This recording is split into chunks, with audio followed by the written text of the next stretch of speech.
This meeting is being recorded. Olá, bom dia a todos e a todas. Vamos iniciar agora o nosso webinar de resultados do segundo trimestre de 2022.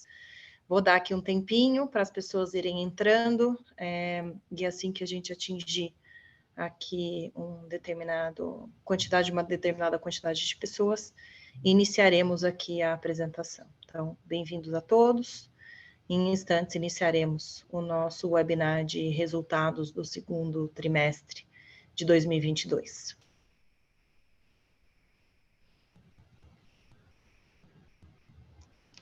Então, iniciando aqui, bom dia a todos e a todas. Eu sou a Marília, diretora de RI da companhia.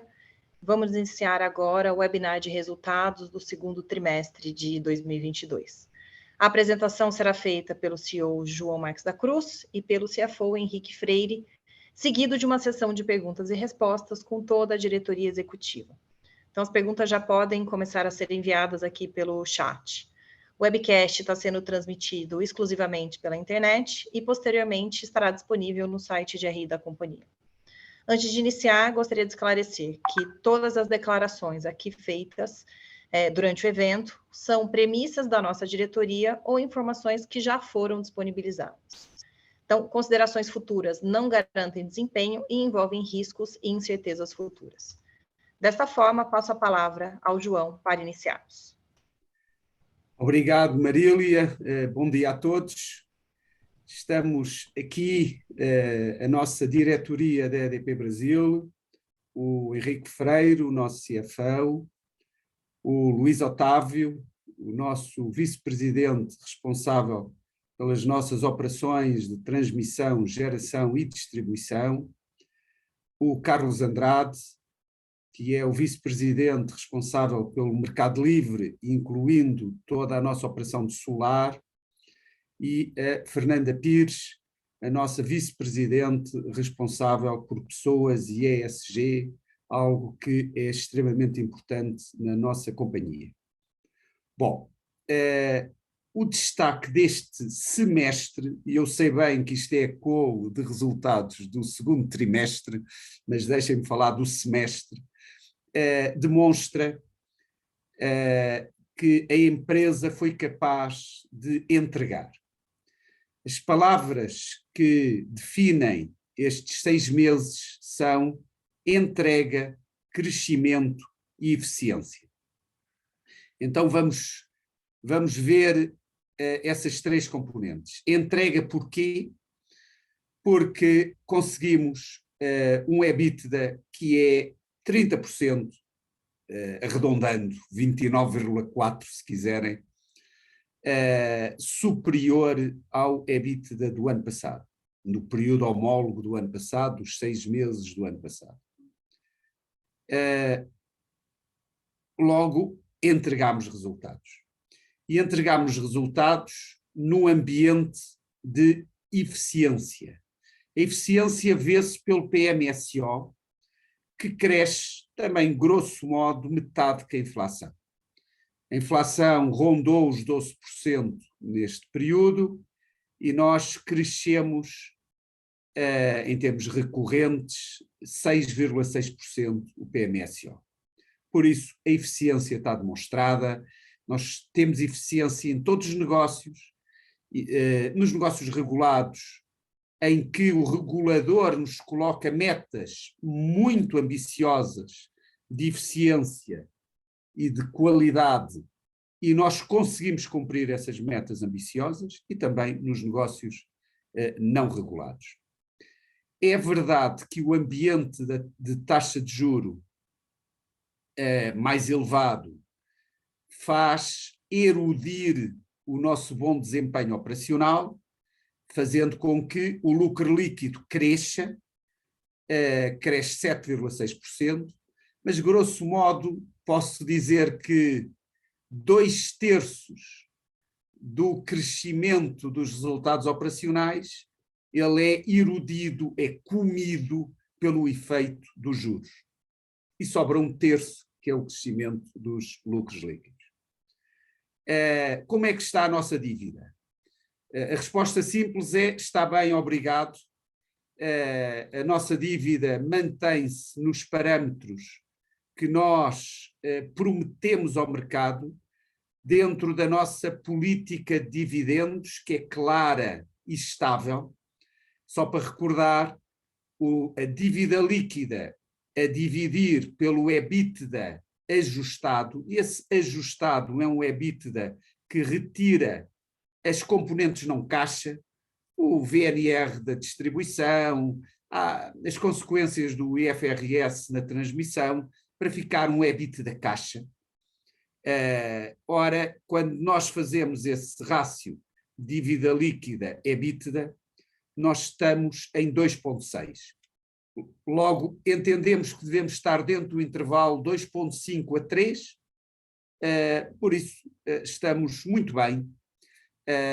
O que significa, isto quase que antecipa perguntas que me vão fazer, que nós não precisamos de fazer vendas, como se vê pelo nosso rácio de dívida. Nós não precisamos de fazer vendas, não precisamos de fazer vendas de hídricas, embora gostemos, temos o objetivo estratégico de reduzir a exposição às hídricas e aumentar ao solar, a exposição a solar. Mas não precisamos de vender, como estes números demonstram. E por isso, quando as vendas, quando for possível algum comprador dar o justo valor, que é um valor que nós entendemos que valem as nossas hídricas, nós venderemos. Se não houver um comprador que atinja esse valor, nós não vendemos, porque não precisamos de vender. Bom, de facto, solar faz parte da nossa estratégia, aumentar o peso do solar. Nós somos uma companhia que visamos ser, grosso modo, 100% verde na geração. E uma companhia com um grande peso de redes. Logo, o anúncio do investimento que aconteceu neste TRI, e todos estes fatos que estão aqui à direita, em cascata, aconteceram neste nosso trimestre, no segundo TRI. O anúncio do investimento no projeto solar Novo Oriente em parceria com a EDP Renováveis, e para nós é muito importante reforçar a parceria com a EDP Renováveis, a entrada em operação total da linha de transmissão São Paulo-Minas, foi o lote 18 num determinado leilão, também da linha de transmissão do litoral de sul de Santa Catarina, Rio Grande do Sul, foi o lote Q de um determinado leilão, e continuamos com o nosso programa de recompra de ações, que está, grosso modo, em 2/3 da sua implementação. Passando para a página seguinte. Bom, eu gosto particularmente deste slide, que está na tela, porque quem olha para este slide, o que é que vê? E a palavra é crescimento. E o crescimento continuado.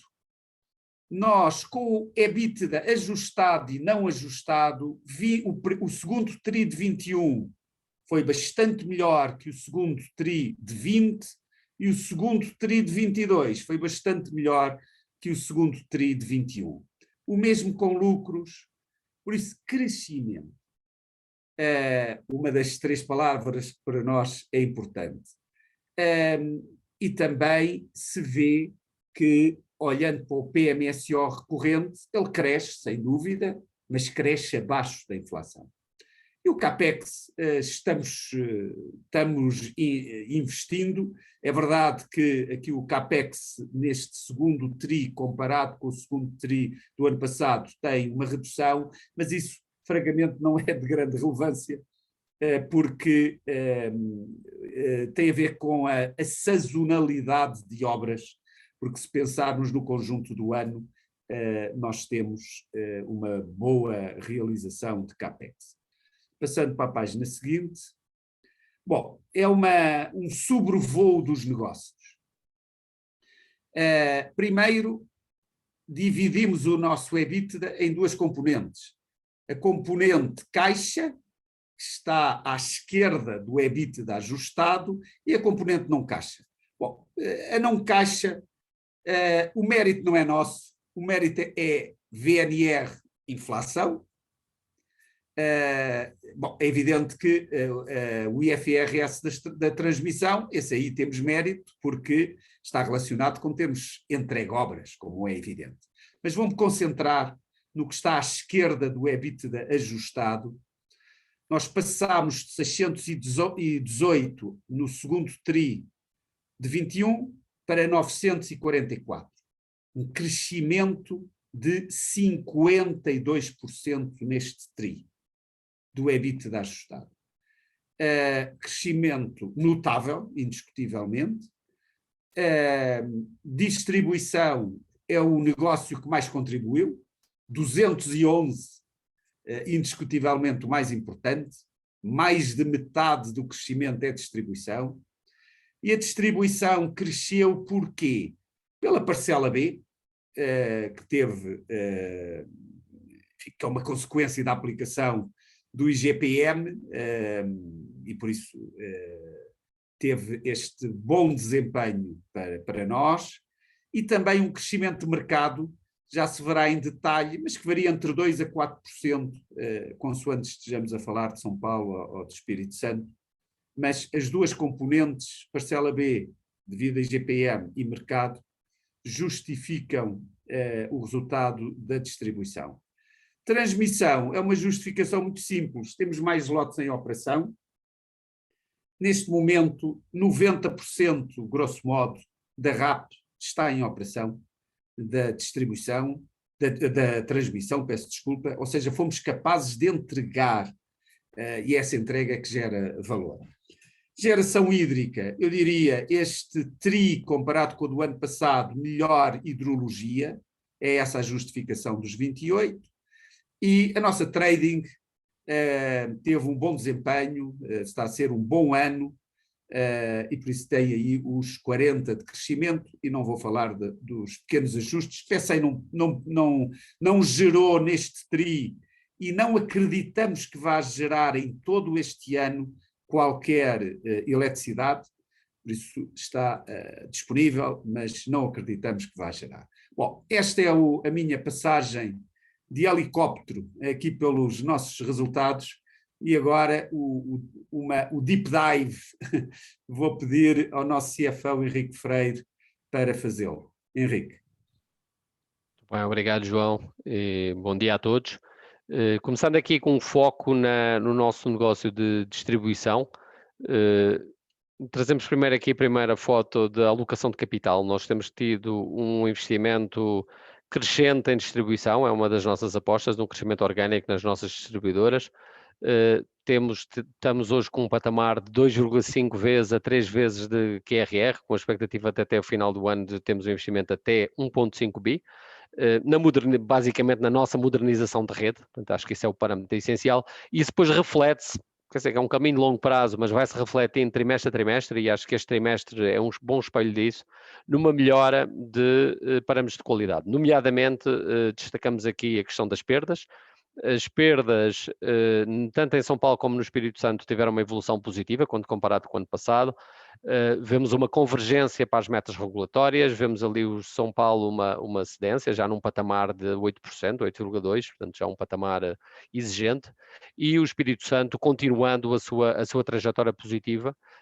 Lembrando que estamos agora à beira de concluir uma revisão tarifária. Nessa revisão tarifária, a nossa expectativa é que o regulador acabe por reconhecer, digamos, a complexidade da nossa área de concessão, e com isso também uma revisão das metas de perdas, tanto perdas como de PEC-LD, trazendo-nos para dentro de parâmetros, digamos, regulatórios. Portanto, digamos, antecipando aqui um pouco essa nossa expectativa.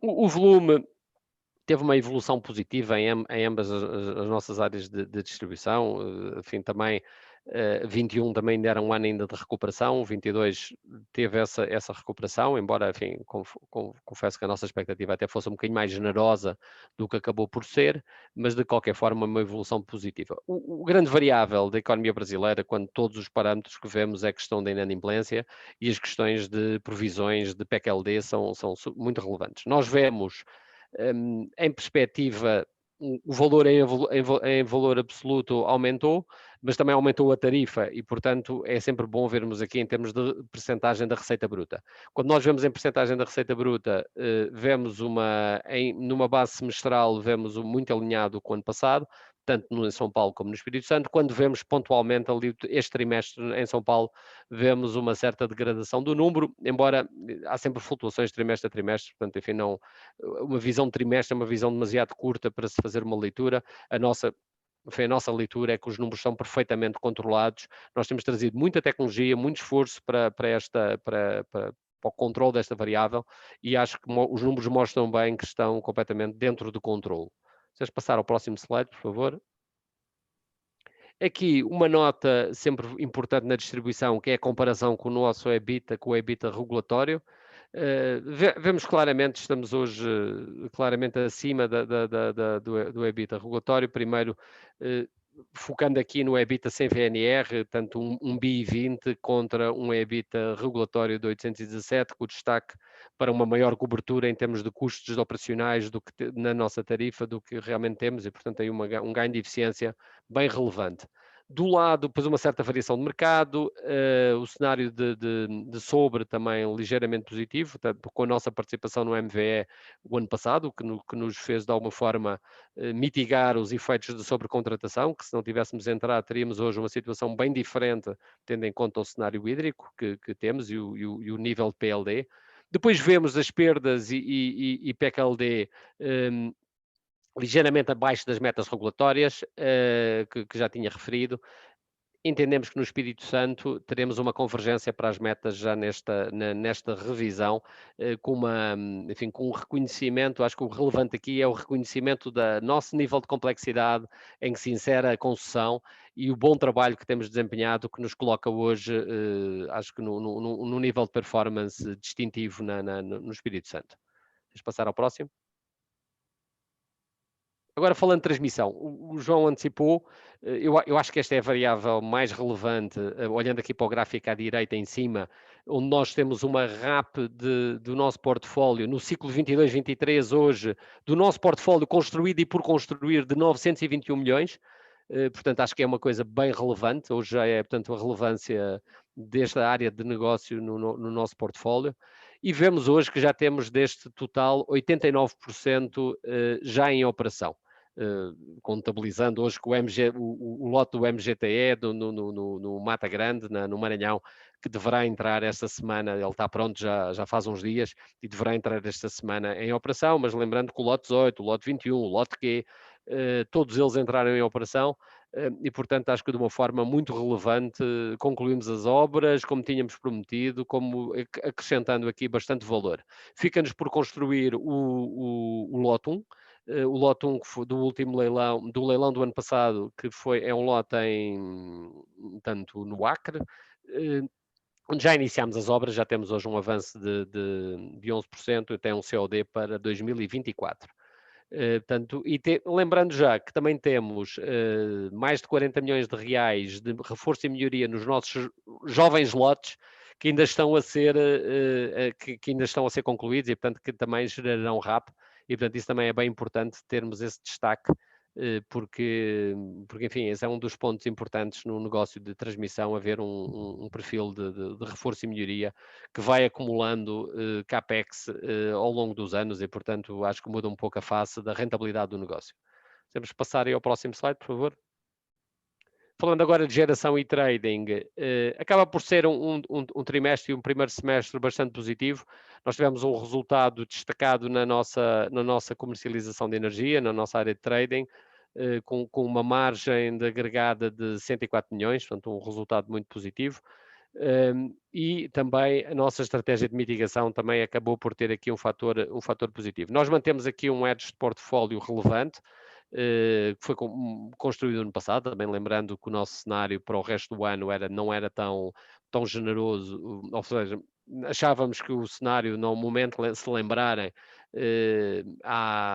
No final do ano passado ainda se discutia a possibilidade de haver racionamento, portanto nós acabamos por ter aqui uma proteção de cerca de 24% entre energia descontratada e energia por contratar. Obviamente para o segundo semestre a nossa expectativa é que haja uma subida de PLD, embora longe dos patamares máximos, porque realmente o nível dos reservatórios, como é de todos conhecido, tem-se mantido elevado, tanto porque choveu mais no período úmido, mas também, de alguma forma, a economia tem sido e a demanda tem sido um bocadinho menos demandante do que se esperava.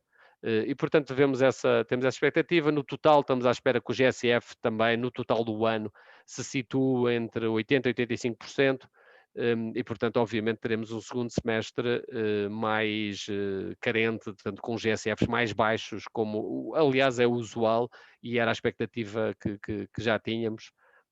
Se pudermos passar então ao próximo.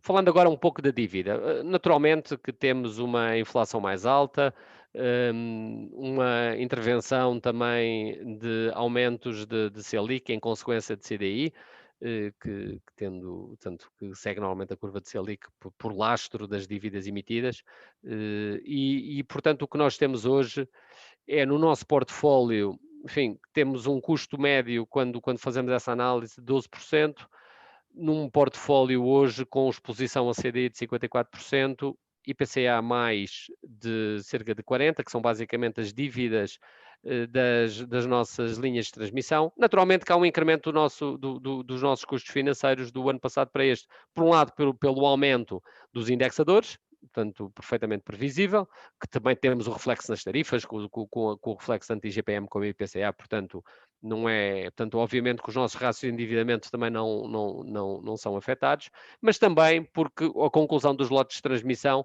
leva a que se deixe de consolidar, de capitalizar a dívida financeira. E, portanto, com isso, acaba por haver um maior reflexo em termos de resultados financeiros. E, portanto, eu acho que aqui concluía aqui a apresentação financeira e devolvia aqui a palavra ao João. Obrigado. Muito bem, obrigado, Henrique. Neste slide vou começar pelo convite. Eu espero que todos peguem nos vossos celulares e apontem para o QR Code para verem o nosso relatório ESG deste trimestre. Para nós, ESG é algo muito mais do que 3 letras. Temos metas, temos um sistema de cumprimento dessas metas e depois verificamos o nosso target, se essas metas foram de facto cumpridas ou não, e estamos muito engajados em toda esta pauta, nas suas várias componentes. Mostramos aqui, o que estamos aqui a mostrar não dispensa a consulta do relatório, mas a melhoria em vários indicadores, quer de mulheres em liderança, quer nos investimentos que o nosso Instituto está fazendo em projetos socioambientais, quer também acidentes com colaboradores, quer sejam próprios, quer alheios. Por isso temos muito orgulho desta nossa pauta ESG, que é uma pauta real.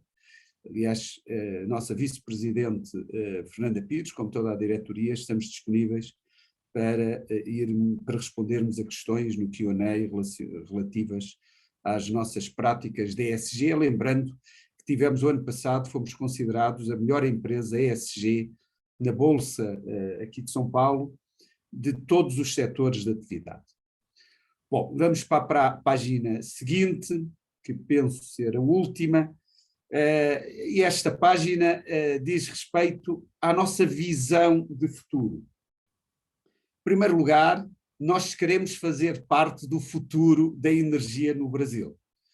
Estes círculos que significam o EBITDA, que estão crescentes, eles não estão crescentes somente por uma questão estética, estão crescentes porque o nosso EBITDA vai crescendo todos os anos e acreditamos que em 2025 será ainda maior o EBITDA da empresa, ainda maior do que é neste momento. Estamos investindo bastante, fundamentalmente investindo em redes. As redes são um negócio extremamente importante e por isso as redes, a distribuição por si só representa metade do CAPEX, mas também estamos investindo na nossa geração.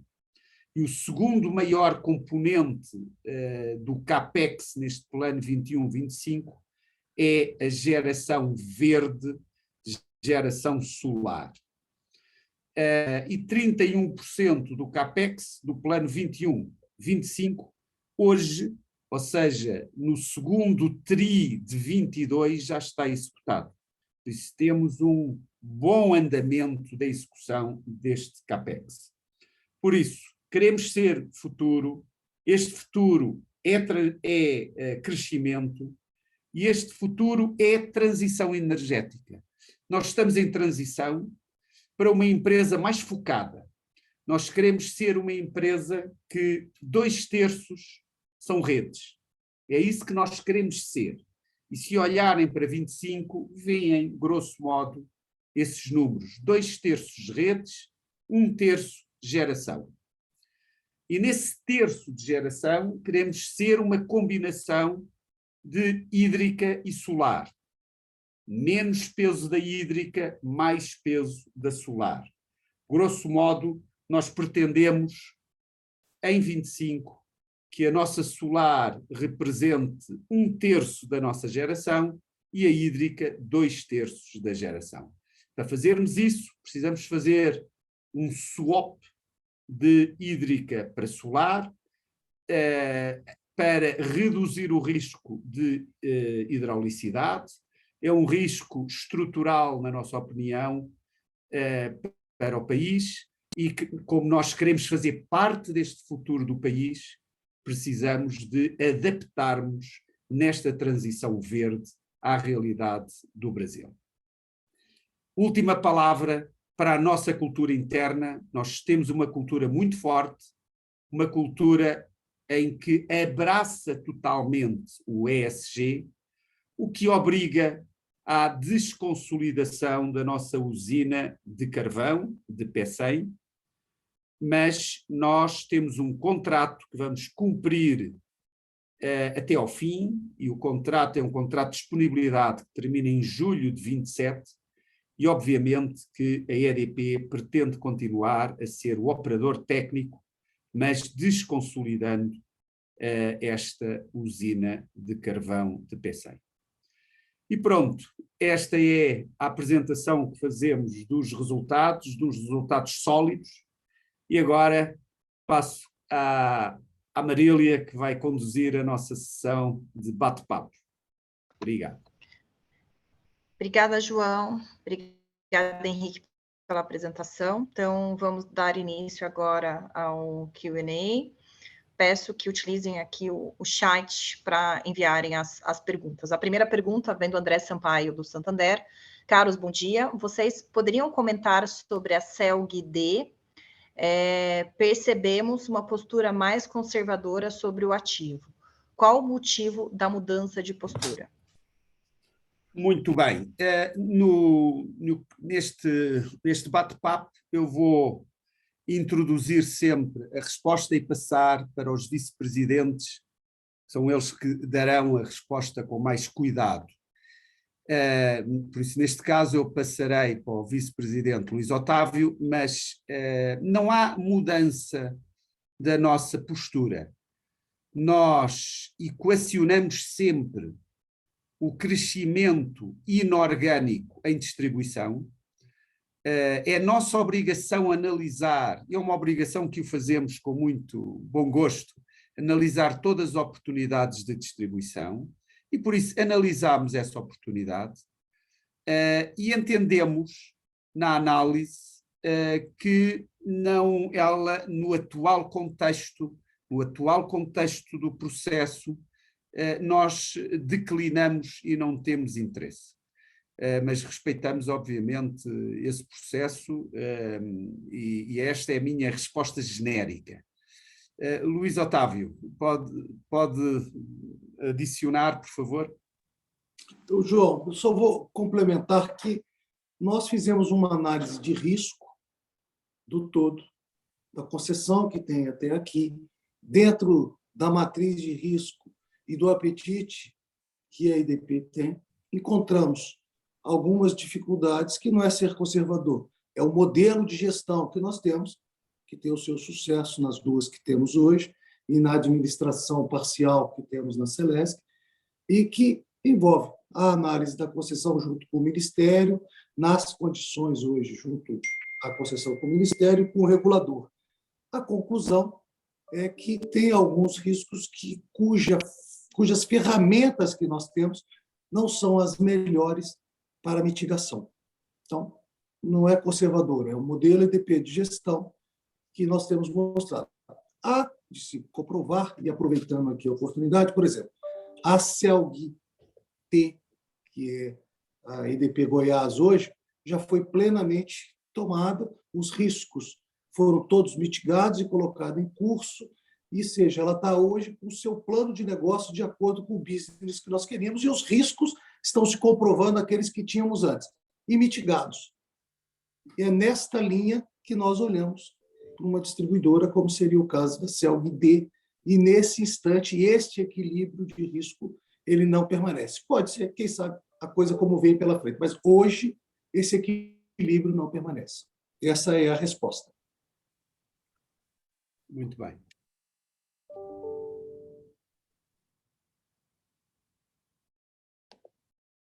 Marília, não se ouve, está em mute. Desculpa, fui mudar aqui a tela. Obrigada, Luiz e João. Então, dentro da agenda ESG, já é sabido que um dos grandes desafios das empresas está em endereçar as questões sociais. Exemplo disso foi o baixo desempenho das empresas brasileiras listadas em índices de sustentabilidade no aspecto do capital humano. Como a EDP tem se posicionado e agido para reverter esse desempenho? Muito bem. Obrigado pela pergunta.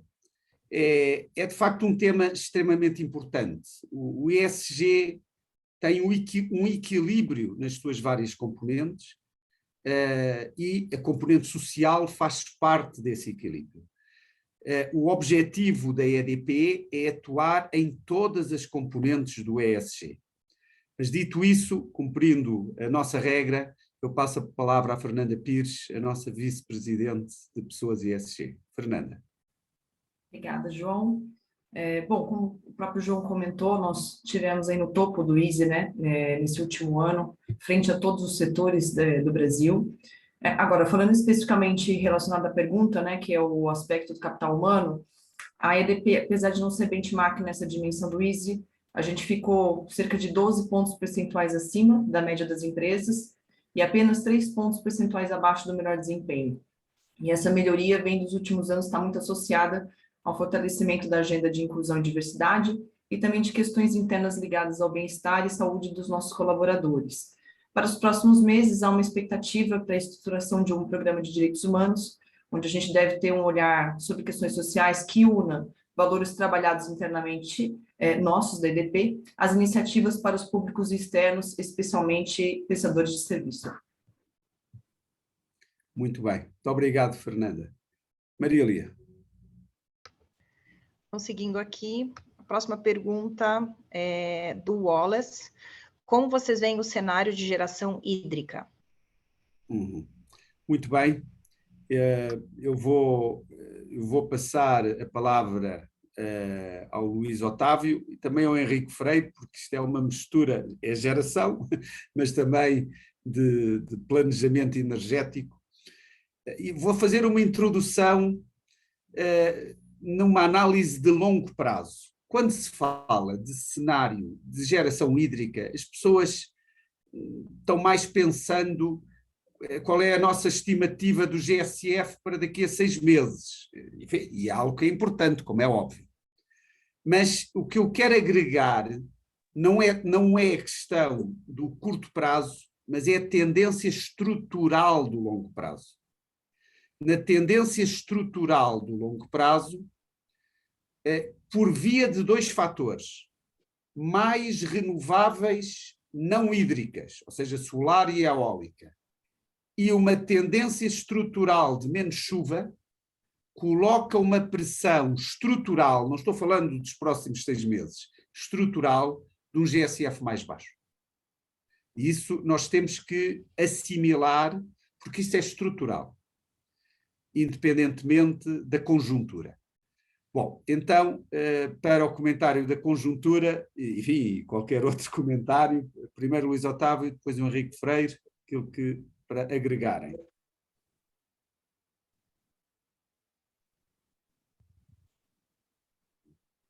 Eu vou colocar o primeiro cenário, deixar para o Henrique aqui, que tem o planejamento energético, dar essas percepções de futuro. Tio, alô? Sim. Estamos ouvindo. Com um problema vamos na lá, conexão, seguindo. sim. Já melhorou? Pareceu? Melhorou. Ok. Voltando aqui, deve ter um pico aqui na conexão. Sob a ótica da engenharia, nós continuamos com as 2 melhores usinas do Brasil, Lajeado e Peixe, né?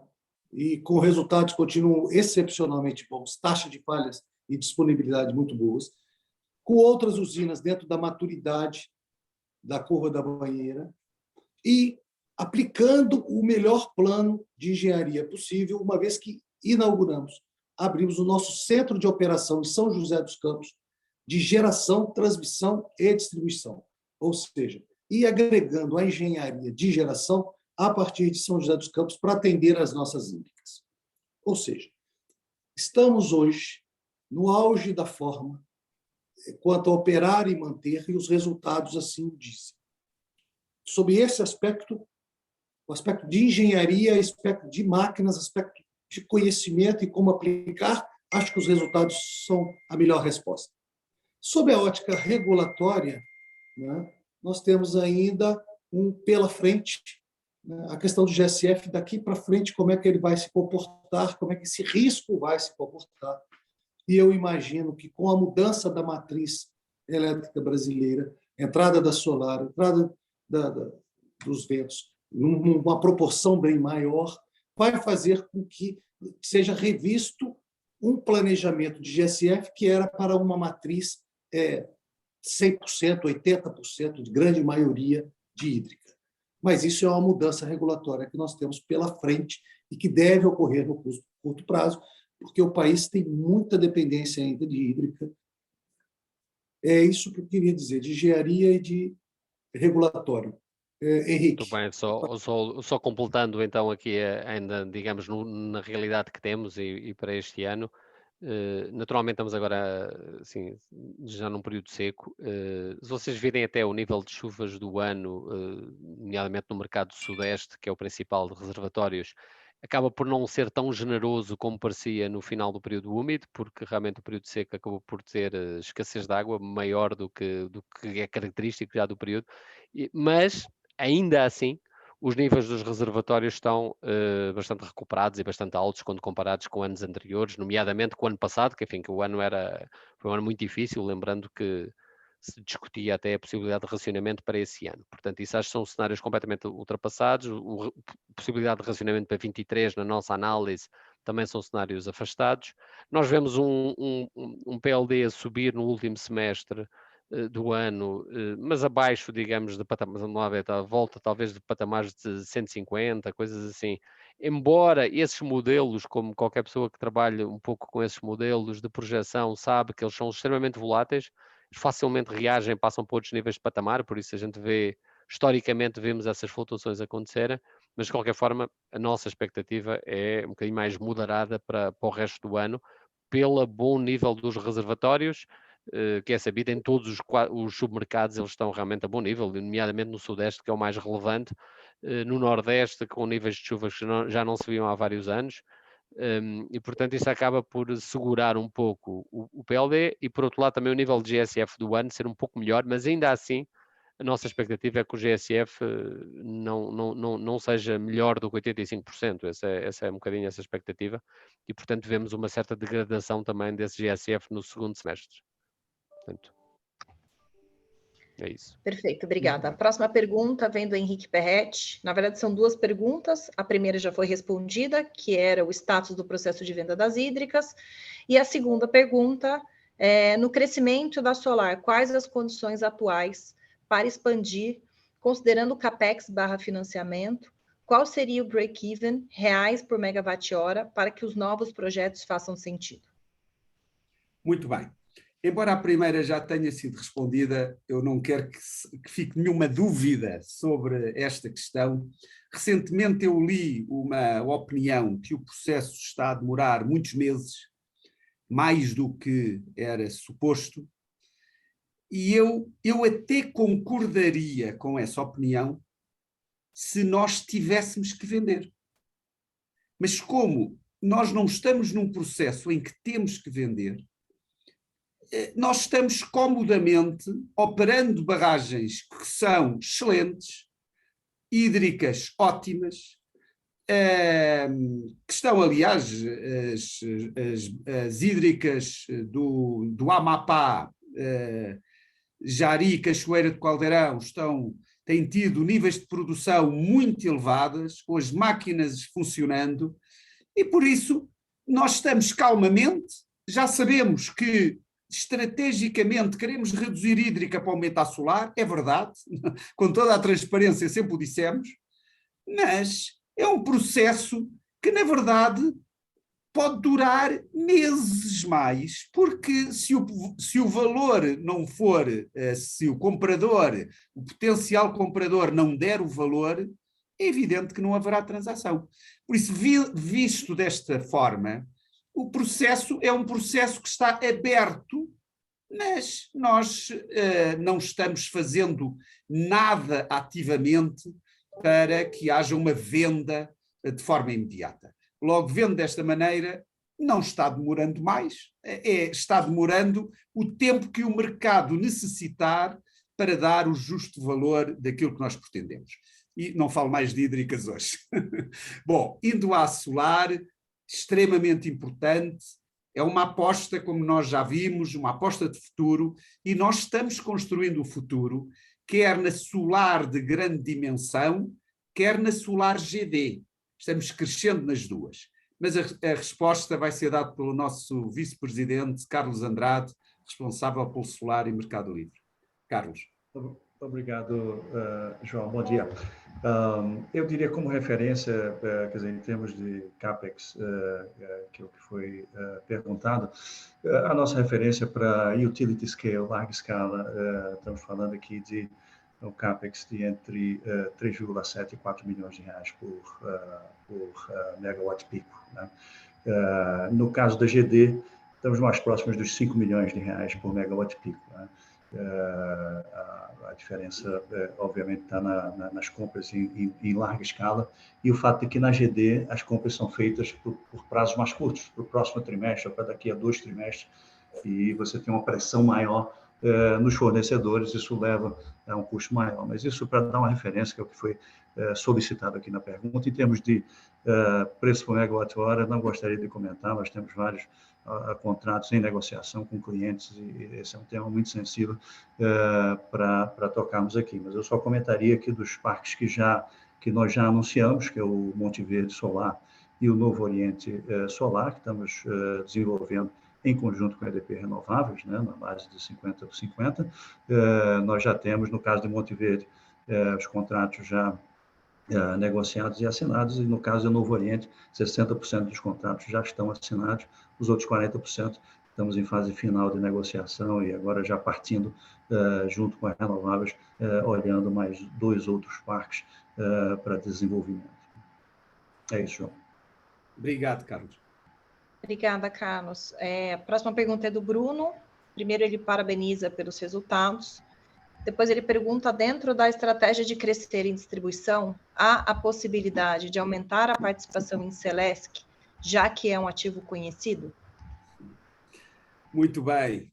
Eu tenho que ter o devido cuidado como estrangeiro no Brasil, em ano de eleições dentro de 70 dias, mais dia, menos dia, e por isso a EDP já disse várias vezes qual é o seu posicionamento estratégico a Celesc, e eu não vou repetir, porque é conhecido. Nós estamos trabalhando para que a Celesc seja cada vez uma melhor empresa. A Celesc melhorou muito desde que a EDP é acionista. Eu não digo que seja somente pelo esforço da EDP, mas é também pelo esforço da EDP. Quando e se existir a possibilidade de compra de ações num processo competitivo, aquilo que normalmente se chama uma privatização, se isso acontecer, caberá aos responsáveis políticos de Santa Catarina decidir isso, e nós respeitaremos sempre toda a decisão dos responsáveis políticos do Estado de Santa Catarina, como todos os Estados do Brasil. Nessa altura, obviamente que equacionaremos.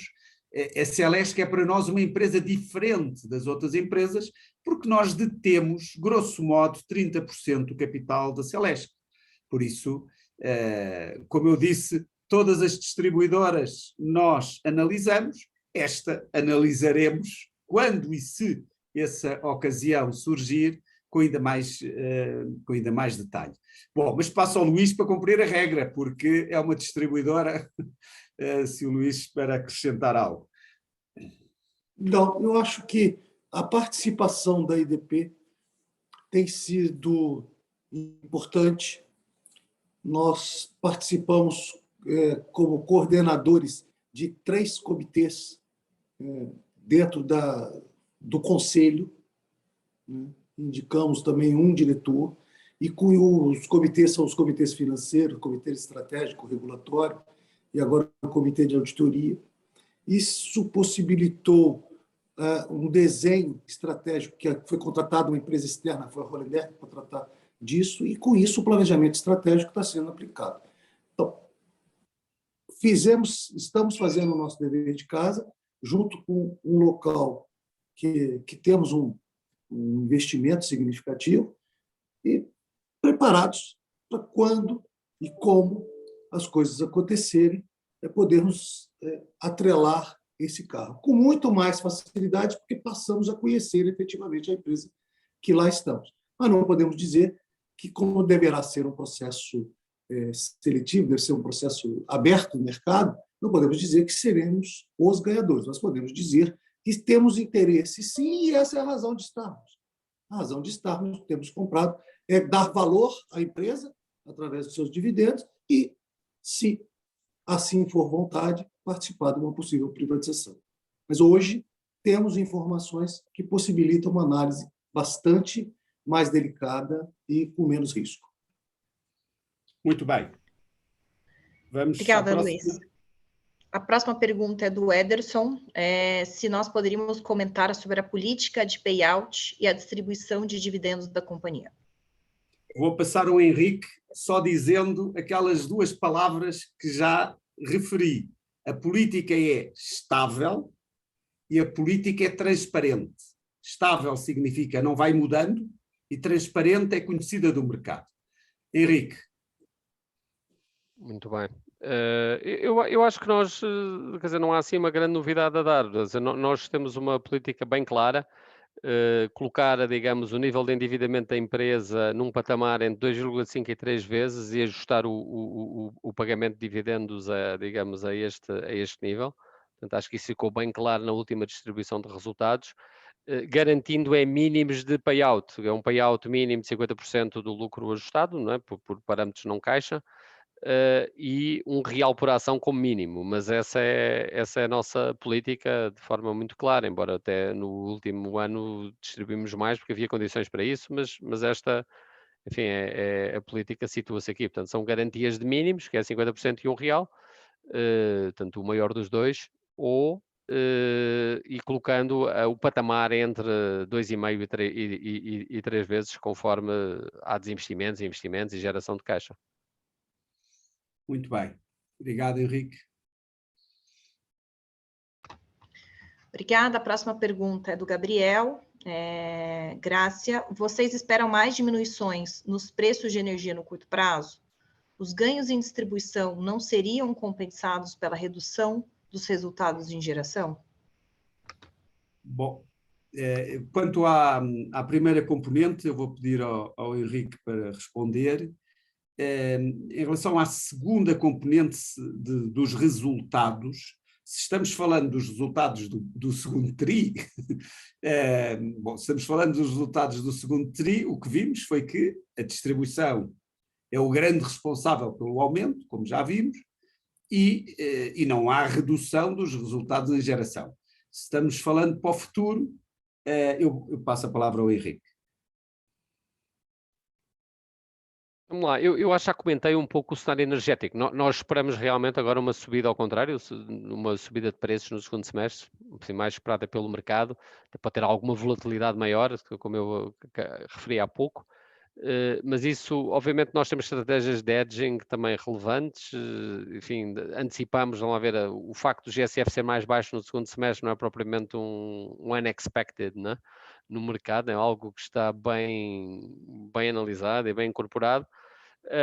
Mas, portanto, enfim, a resposta é claramente não. Portanto, nós esperamos que os resultados, alguma estabilidade nos resultados da geração, ainda mais se forem, digamos, analisados em conjunto com as da trading, uma estabilização e, portanto, a continuação dos resultados da distribuição, com, enfim, um bocadinho independente, obviamente, algumas variáveis da distribuição, como sempre, de volumes, variáveis um bocadinho externas, mas que podem ter um bocadinho de impacto. Os níveis de sobrecontratação também da distribuição também estão relativamente controlados, portanto, enfim, tudo isso nos coloca numa expectativa de segundo semestre bem tranquila, digamos assim, e portanto a resposta clara é não existe essa compensação. Muito bem, isto. Obrigado, Henrique. Obrigada, Henrique. A próxima pergunta é do Bruno Teixeira. Por que a aparente preferência por solar ao invés de eólica? Ok. O solar, para já, são dois negócios. É o solar GD, que não tem concorrência com a eólica. Reparem, não há a eólica GD. Enfim, pode haver uns exemplos menores, mas a geração distribuída é solar. E depois há o utility scale, isso sim, onde temos a componente, de facto, grandes usinas solares, e que o grupo EDP participa através da EDP Renováveis neste momento, e a parceria connosco, EDP Brasil, para o solar do utility scale.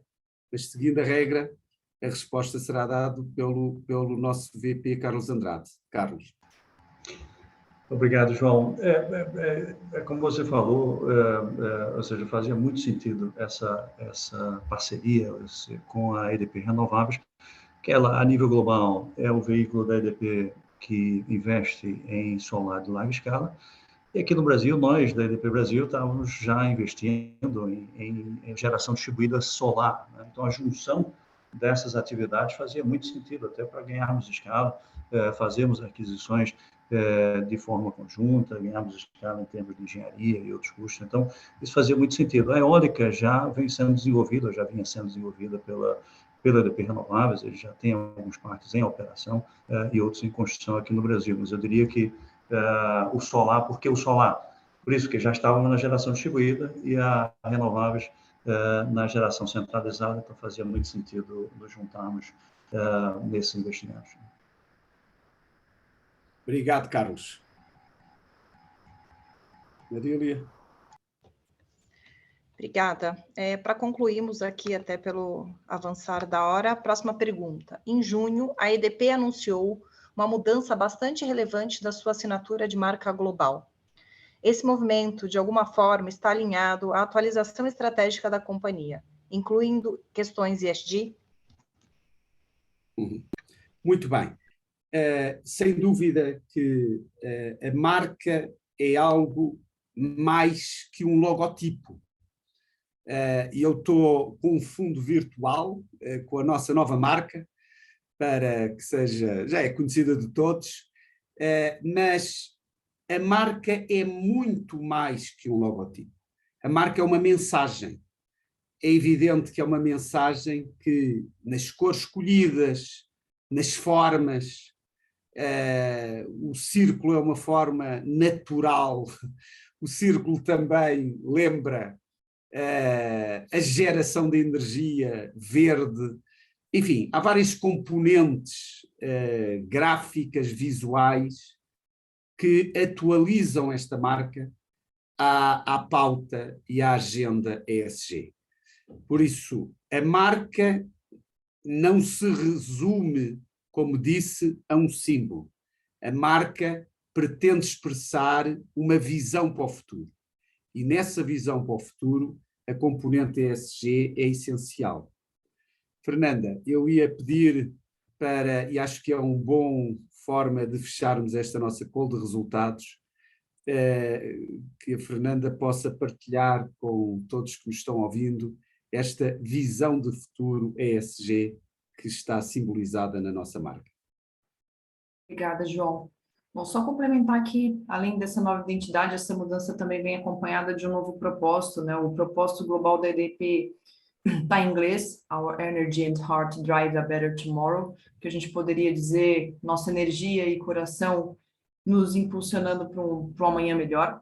E a nova marca, como o João disse, traz a natureza, tecnologia, pessoas como seus eixos centrais e tem como objetivo traduzir o compromisso da EDP com a transição energética e seus compromissos ESG no horizonte 21-25.